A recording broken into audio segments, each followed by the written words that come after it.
పోలీసుల యొక్క టెక్నాలజీ కూడా కొంత అప్గ్రేడ్ అయిందేమో అని నాకు అనిపించింది.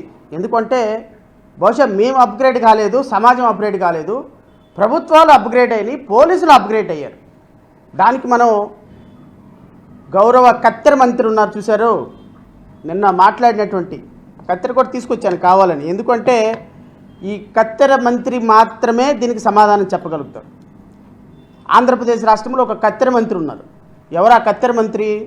పాపం వేరే మాట అంటే బాధపడతారేమో కానీ ఒక కత్తెర మంత్రి ఉన్నారు.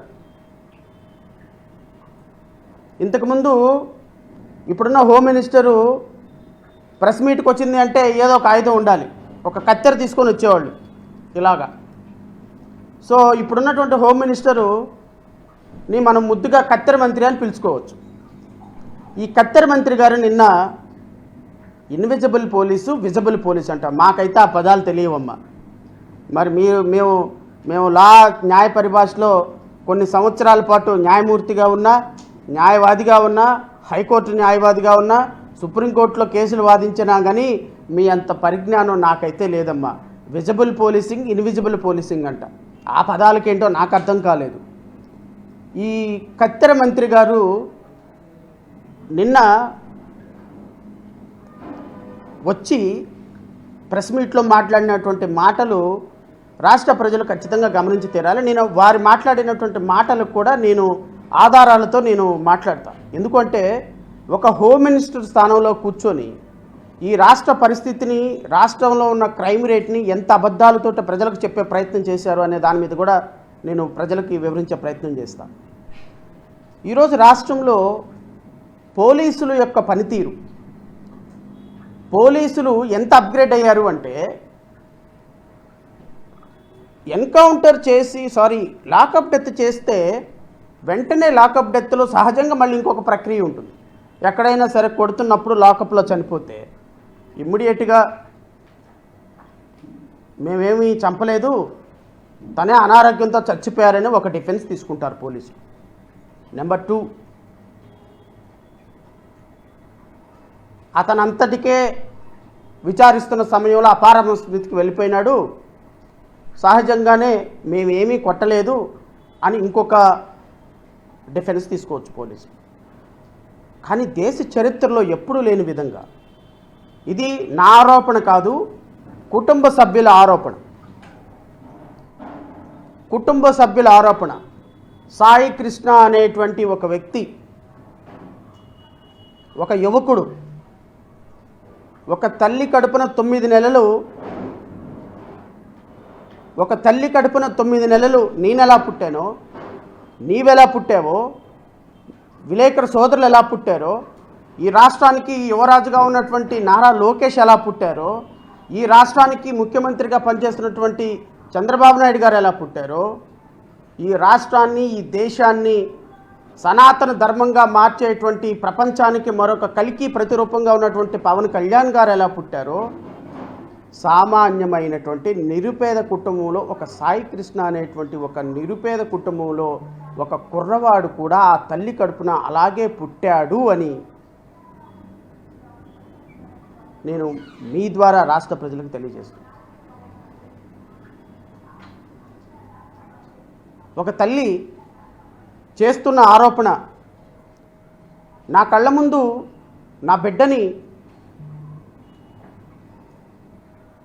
కొడుతుంటే ఆహాకారాలతోటి అరుస్తుంటే అది నా బిడ్డ కేకే అని వెళ్ళి నేను పోలీసుల్ని కాళ్ళ వేళ్ళపడి నా బిడ్డను చూపించండి అని మాట్లాడితే, ప్రాధేయపడితే, నా బిడ్డను చూపించకపోగా నా కళ్ళ ముందే నా బిడ్డని ఆ కేకలతోటి పోలీస్ స్టేషన్ మొత్తం ప్రతిధ్వనిస్తుంటే ఆ బిడ్డని ఆ పోలీసులు చిత్రహింసలకు గురి చేశారని ఆ తల్లి కన్నీరు మున్నీరు అవుతున్న తల్లికి సమాధానం చెప్పాల్సినటువంటి బాధ్యత ఈ రాష్ట్రంలో ముఖ్యమంత్రి, ఈ రాష్ట్రంలో ఉప ముఖ్యమంత్రి పోస్టు వెలగబెడుతున్నటువంటి పవన్ కళ్యాణ్, ఈ రాష్ట్రంలో హోమ్ మినిస్టర్ పోస్టు వెలగబడుతున్నటువంటి వంగలపూడి అనిత అనేటువంటి ఒక కత్తెర మంత్రి, ఈ రాష్ట్ర డీజీపీ రాష్ట్ర ప్రజలకు సమాధానం చెప్పి తీరాలి. జేబీపీ పార్టీగా, జేబీఎంరా భారత్ పార్టీగా మేము డిమాండ్ చేస్తున్నాం. ఆంధ్రప్రదేశ్ రాష్ట్రంలో అత్యంత హేయమైనటువంటి ఈ చర్య కులాలకి, మతాలకి, ప్రాంతాలకి అతీతంగా ఖండించాల్సినటువంటి బాధ్యత మనందరి మీద ఉంది అనేది నేను మీ ద్వారా రాష్ట్ర ప్రజలకు తెలియజేస్తున్నాను. సాయి కృష్ణ కుటుంబానికి పూర్తి న్యాయం జరిగేంత వరకు, సాయి కృష్ణ కుటుంబ సభ్యులకి పూర్తి న్యాయం జరిగేంత వరకు ఆ కుటుంబానికి మా పార్టీ అండగా ఉంటుంది. నేను వ్యక్తిగతంగా అండగా ఉంటాను. న్యాయపరంగా అయినా ఇంకొక పరంగా అయినా ఈ రాష్ట్ర ప్రభుత్వంలో పోలీసులు చేసిన దుశ్చర్యల్ని, నిన్న ఈ హోమ్ మినిస్టర్ ఉరఫ్ కత్తెర మంత్రి వచ్చి చెప్తుంది, ఈ రాష్ట్రంలో గత ప్రభుత్వంలో అంట సీసీ కెమెరాలు లేవంట, ఈ ప్రభుత్వం వచ్చిన తర్వాత సీసీ కెమెరాలు పెట్టించిందంట. నేను అడుగుతున్నా, సీసీ కెమెరాలు పెట్టిస్తే మే 9వ తారీఖు నుంచి ఈ రోజు వరకు కృష్ణలంక పోలీస్ స్టేషన్లో CC footage minute to minute మీరు మీడియాకి రిలీజ్ చేయగలుగుతారా? నేను డిమాండ్ చేస్తున్నా. మే 9వ తారీఖు నుంచి మీరు, నేను చాలా ప్రౌడ్గా, you claimed very proudly that 70,000 CC cameras were installed in Andhra Pradesh state police department. వెరాజ్ లాస్ట్ గవర్నమెంట్ అంట మెయింటెనెన్స్కి కూడా డబ్బులు లేదంట. ఈ ప్రభుత్వం అంట మెయింటెనెన్స్ చేపించి దాన్ని ఇన్స్టాల్ చేసిందంట కెమెరాలు. ఎక్కడ ఇన్స్టాల్ చేశారమ్మా కెమెరాలు? మే 9వ తారీఖు నుంచి ఈ రోజు వరకు జరిగినటువంటి కృష్ణలంక పోలీస్ స్టేషన్ పరిధిలో ఉన్నటువంటి ప్రతి సీసీ ఫుటేజ్ని కూడా మీరు రబ్ చేయబోతున్నారు, మీరు డిలీట్ చేయబోతున్నారు, మీరు మోడిఫై చేయబోతున్నారు. మీకు నిజంగా చిత్తశుద్ధి ఉంటే మా పార్టీ డిమాండ్ చేస్తుంది, మీరు సీసీ ఫుటేజ్ని పబ్లిక్ డొమైన్లో పెట్టండి. ప్రతి police station is a public office. ప్రతి పోలీస్ స్టేషన్లో సీసీ కెమెరాలు ఏం జరుగుతుందో తెలుసుకోవాల్సిన బాధ్యత ప్రజలకు ఉంటుంది. They have every right to know what had happened from May 2026 9th మే నుంచి ఈ రోజు వరకు, మొన్న ఆ సాయి కృష్ణ చనిపోయేంత వరకు, as per the allegations of the mother. నేను అడుగుతున్నా హోమ్ మినిస్టర్ని, స్టేషన్ మొత్తం సీసీ కెమెరాలు ఉంటే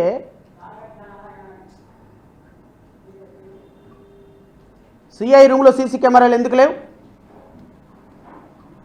నాకున్న ప్రాథమికమైన సమాచారం పట్టి సిఐ వ్యక్తిగతమైనటువంటి రూమ్లో